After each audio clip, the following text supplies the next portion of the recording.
أعوذ بالله من الشيطان الرجيم. بسم الله الرحمن الرحيم. وقل جاء الحق وزهق الباطل إن الباطل كان زهوقا وننزل من القرآن ما هو شفاء ورحمة للمؤمنين ولا يزيد الظالمين إلا خسارا. وإذا أنعمنا على الإنسان أعرض ونأى بجانبه وإذا مسه الشر كان يئوسا. قل كل يعمل على شاكلته فربكم أعلم بمن هو أهدى سبيلا. صدق الله العظيم. Assalamualaikum warahmatullahi wabarakatuh. Alhamdulillahirabbil alamin. Wassalatu wassalamu ala asrafil anbiya'i wal mursalin wa ala alihi wa ashabihi rasulillahi ajmain. A'udzu billahi minasyaitonir rajim. Bismillahirrahmanirrahim. Wa ta'awanu 'alal birri wat taqwa wa la ta'awanu 'alal itsmi wal 'udwan. Wattaqullaha innallaha syadidul iqab. Dan tolong-menolonglah kamu dalam kebajikan dan takwa, dan jangan tolong-menolong dalam berbuat dosa dan pelanggaran. Dan bertakwalah kamu kepada Allah, sesungguhnya Allah amat berat siksanya. Al-Quran Surat Al-Maidah ayat 2. Ayat ini dimaknai oleh ulama dalam buku yang saya baca ini sebagai konsep utama dalam pelayanan atau memberikan pelayanan kedokteran bagi umat Islam. Karena konsep utama memberikan pelayanan kesehatan berdasarkan ilmu kedokteran bagi pasien yang sedang sakit dalam konsep Islam adalah tolong-menolong. Mungkin berbeda dengan apa yang terjadi sekarang ini.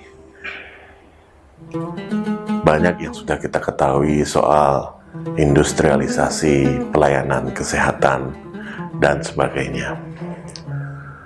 Tapi coba kita mundur ke belakang, apa yang kemudian sudah dilakukan oleh para cendekiawan, ilmuwan Muslim dalam menguasai peradaban kemajuan ilmu kedokteran di masa itu.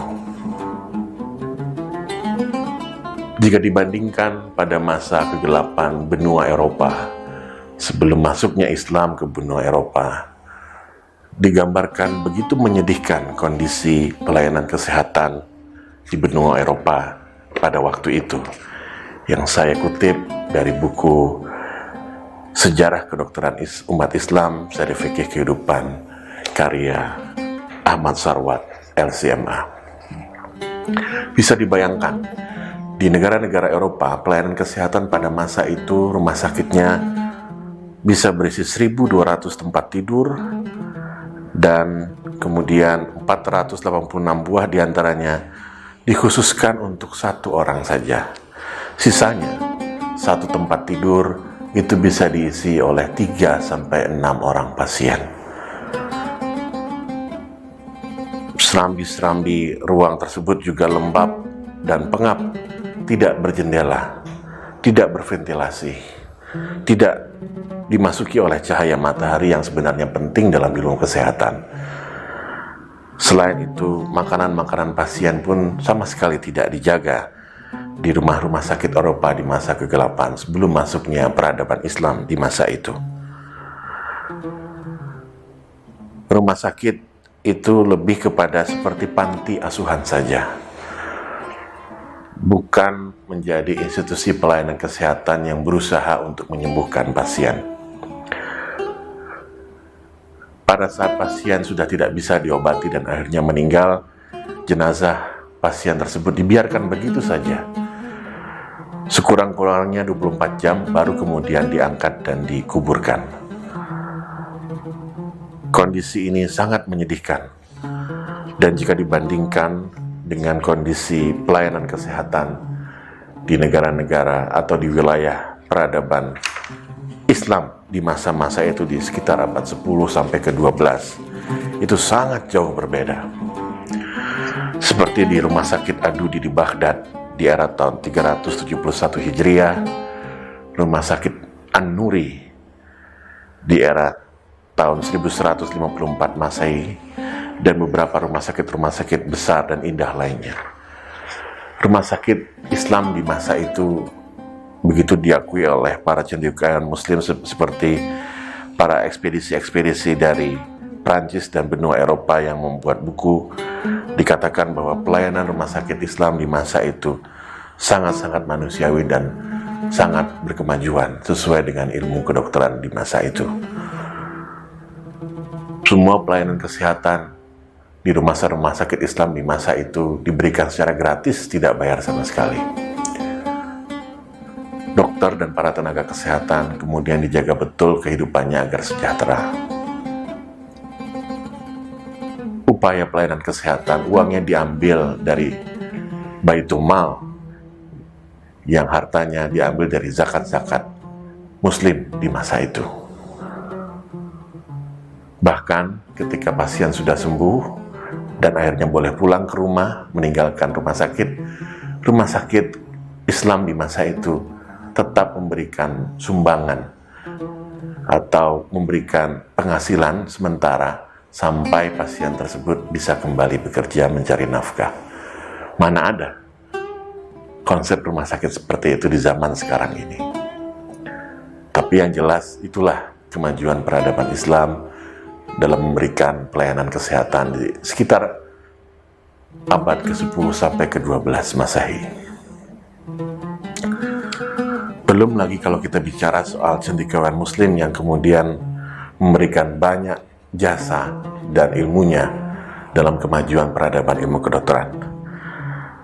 Ada nama Ar-Razi atau Razes yang hidup di era 841 sampai 926 Masehi. Ar-Razi ini kemudian membuat beberapa buku yang sampai dengan sekarang masih menjadi sumber referensi utama ilmu kedokteran di benua Eropa. Seperti judul bukunya Al-Mansuri atau Liber Al-Mansofis, Al-Mursyid, dan buku-buku lain yang menjadi salah satu rujukan sekolah kedokteran di Paris. Bukunya sangat banyak, sampai 22 volume. Lalu Az-Zahrawi, beliau meninggal di tahun 1013 Masehi. Itu juga beliau menjadi ahli bedah terkemuka di Arab dan menjadi bapak ilmu bedah bagi dunia kedokteran.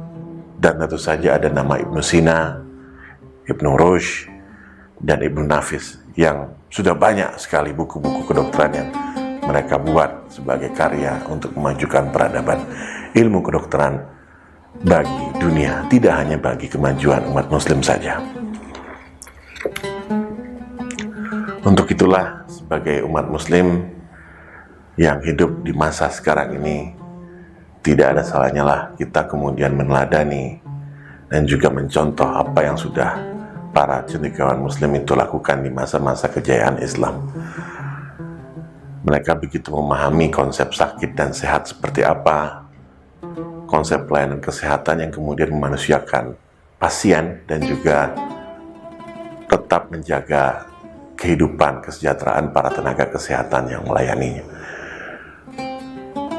Insya Allah, mudah-mudahan kita bisa membawa generasi baru Islam di masa depan untuk kembali mengulang kemajuan peradaban Islam di bidang ilmu kedokteran pada khususnya. Saya mohon maaf. Subhanakallahumma wa bihamdika asyhadu an la ilaha illa anta astaghfiruka wa atubu ilaik.